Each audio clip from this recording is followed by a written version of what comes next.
అంతర్జాతీయ టీ20ల నుంచి 14 నెలల కిందటే రిటైర్. టెస్టు కెప్టెన్గా 3 నెలల కిందట రిటైర్. ఇక మిగిలింది వన్డే కెప్టెన్సీనే. కానీ, కెప్టెన్గా కాదు కదా. కనీసం ఆటగాడిగానూ జట్టులో చోటు దక్కించుకునే పరిస్థితిలో లేడు టీం ఇండియా సారథి రోహిత్ శర్మ. కారణం, ఫామ్ మాత్రమే కాదు, ఫిట్నెస్.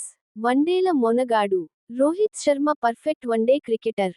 ఈ ఫార్మాట్లో ఎవరికీ సాధ్యం కాని విధంగా 3 డబుల్ సెంచరీలు చేయడం అంటే మామూలు మాటలు కాదు.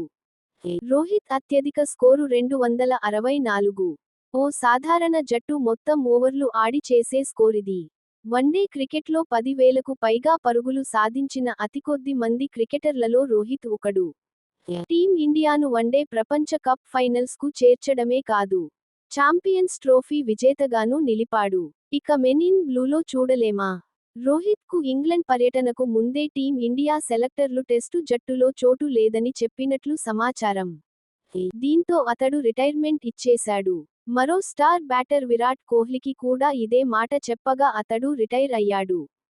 ఈ ఇద్దరు ఛాంపియన్ ప్లేయర్లు మాత్రం వన్డేల్లో కొనసాగే ఉద్దేశంలో ఉన్నారు. కోహ్లీ తాజాగా లండన్లో ప్రాక్టీస్ కూడా మొదలుపెట్టాడు. వన్డే కెప్టెన్ కూడా అయిన రోహిత్ ఇటీవల ఇంగ్లండ్ వెళ్లాడు. అక్కడ టీం ఇండియా టెస్టు మ్యాచ్లు చూశాడు. తాజాగా ముంబైకి తిరిగి వచ్చాడు.